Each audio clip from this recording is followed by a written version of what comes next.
Evangelho de São Marcos, capítulo 8.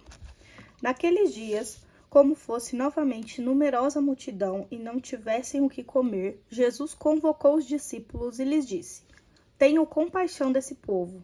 Já há 3 dias perseveram comigo e não têm o que comer. Se os despedirem em jejum para suas casas, desfalecerão no caminho, e alguns deles vieram de longe. Seus discípulos responderam-lhe: Como poderá alguém fartá-lo de pão aqui no deserto?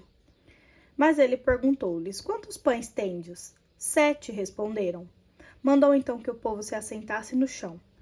Tomando os 7 pães, deu graças, partiu-os e entregou aos seus discípulos para que os distribuíssem, e eles o distribuíram ao povo. Tinha também alguns peixinhos. Ele os abençoou e mandou também distribuí-los. Comeram e ficaram fartos, e os pedaços que sobraram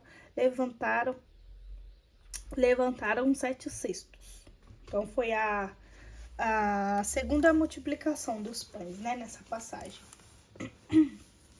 Ora, os que comeram eram cerca de 4.000 pessoas. Em seguida, Jesus os despediu, e embarcando depois com os seus discípulos, foi para o território de Dalmanuta.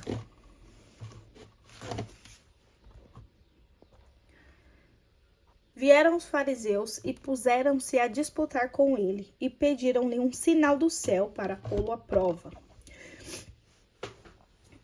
Jesus, porém, suspirando no seu coração, disse: Por que pede essa geração um sinal? Em verdade vos digo, jamais lhe será dado um sinal. Deixou-os e seguiu de barca para outra margem. Aconteceu que eles haviam se esquecido de levar os pães consigo. Na barca havia um único pão. Jesus advertiu-os: Abri os olhos e acautelai-vos do fermento dos fariseus e do fermento de Herodes. E aqui é uma ordem, né? Deixa eu ver aqui se sinal tá aqui, ó.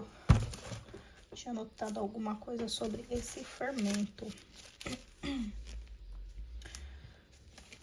Deixa eu ver aqui na Bíblia da CNB.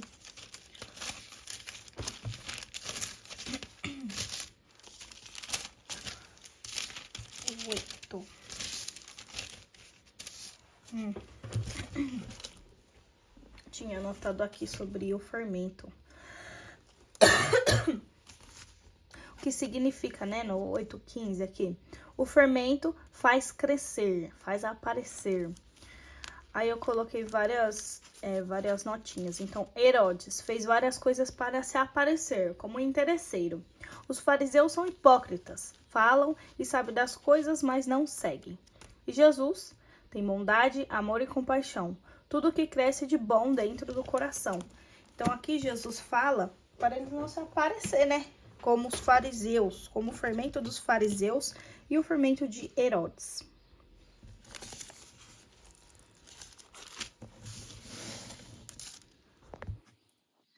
E eles comentavam entre si que era por não terem pão.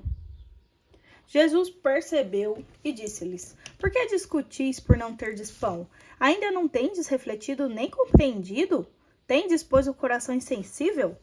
Tendo olhos, não vedes? E tendo ouvido, não ouves? Não vos lembrais? A partir eu os 5 pães entre 5.000, quantos cestos recolhestes cheios de pedaços? Responderam: 12. E quando eu parti os 7 pães entre os 4.000 homens, quantos cestos de pedaços levantastes? 7, responderam-lhe. Jesus disse-lhes: Como é que ainda não entendeis? Eles não têm a fé, né? Estão ali na barca juntinho, coladinho com Jesus, e ainda fica nessa: a gente vai comer o quê? Esquecemos o pão, que não sei o que. Gente, pelo amor de Deus. Viu tanta coisa e mesmo assim eles não compreendem, né?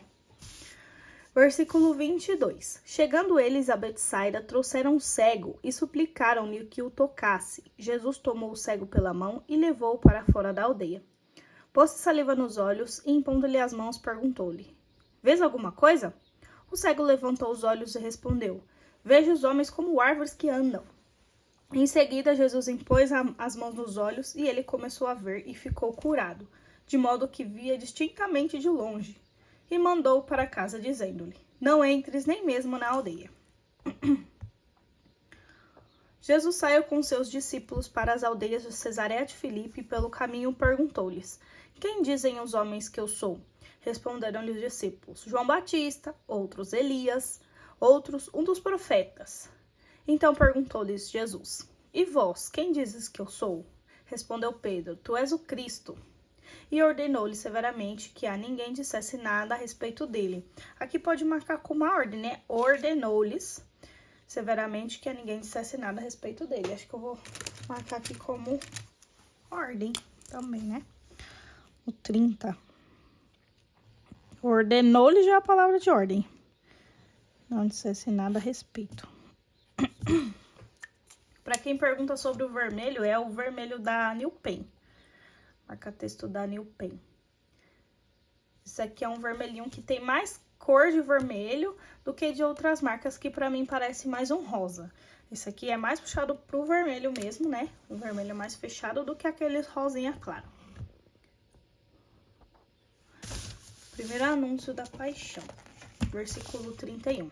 E começou a ensinar-lhes que era necessário que o Filho do Homem padecesse muito, fosse rejeitado pelos anciãos, pelos sumos sacerdotes e pelos escribas, e que fosse morto, mas ressuscitasse depois de 3 dias.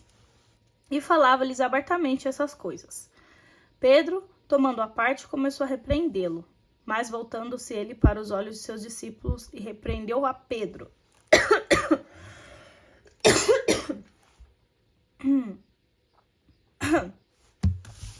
Afasta-te de mim, Satanás, porque teus sentimentos não são os de Deus, mas os dos homens. Jesus falava isso aqui porque tinha que acontecer. Tinha que acontecer, né? Então, esse sentimento de Pedro era um sentimento dos homens, né? Não de Deus, porque tinha que ser assim. Em seguida, convocando a multidão juntamente com seus discípulos, disse-lhes: Aqui segue uma ordem. Se alguém me quer seguir, renuncie a si mesmo, tome a sua cruz e siga-me. Esse aqui é um belo de um versículo para a gente decorar, né? Versículo 34 do capítulo 8. Se alguém me quer seguir, renuncie-se a si mesmo, tome a sua cruz e siga-me. Depois eu vou anotar bonitinho aqui do lado esse versículo, para deixar em destaque. Segue um princípio, porque o que quiser salvar a sua vida irá perdê-la, mas o que perder a sua vida por amor a mim e do evangelho irá salvá-la. Pois que aproveitará o homem ganhar o mundo inteiro se vier perder a sua vida? Ou que dará o homem em troca de sua vida? Outro princípio, porque se nesta geração adúltera e pecadora alguém se envergonhar de mim e das minhas palavras, também o Filho do Homem se envergonhará dele, quando vier na glória de seu Pai com os seus santos anjos. Pois é, gente, esse versículo 36 aqui, ó. Pois se aproveitará o homem ganhar o mundo inteiro se vier a perder a sua vida. É o que acontece nos dias de hoje, né? Cantores, influenciadores, atores, enfim, né? Várias pessoas assim que têm fama, que conquistam o mundo inteiro, fazem coisas absurdas, mas perdem a sua vida. Tem muito dinheiro esse povo, mas que fazem coisas que não agradam a Deus, né? Então, vamos renunciar a si mesmo, né? Eu gostava muito de ver algumas danças, assim, vídeo de dança e tudo mais. Chegou um dia que eu parei, olhei aquilo ali, eu falei, por que eu tô assistindo isso? Né, umas danças assim, tipo, eu não vou falar mal, tá? Eu só vou dar um exemplo. Tipo o fit dance, que as meninas estão dançando lá com uma roupinha super curtinha e tudo mais, blá blá blá. E aí, a música em si, foi por conta da música, era uma música assim, duplo sentido e tudo mais. Aí eu parei e pensei, pra que eu tô ouvindo isso, gente? O que vai acrescentar na minha vida? E daquele momento eu percebi que eu não queria mais ouvir aquilo ali e assistir aquilo ali. Aí eu parei, e eu parei mesmo, sabe? Então aos pouquinhos o Espírito Santo vai incomodando o nosso coração. Com a roupa, né, com o que a gente veste, com o que a gente escuta, vai incomodando, tipo, pra quê? Eu sei que tem hora que a gente tá nos lugares e que não dá pra gente sair dali, a gente precisa estar ali. E a música rolando solto ali, o pessoal, né, tudo mais. Mas temos que ser luz. Nesses lugares onde precisamos estar, temos que ser luz e não trevas.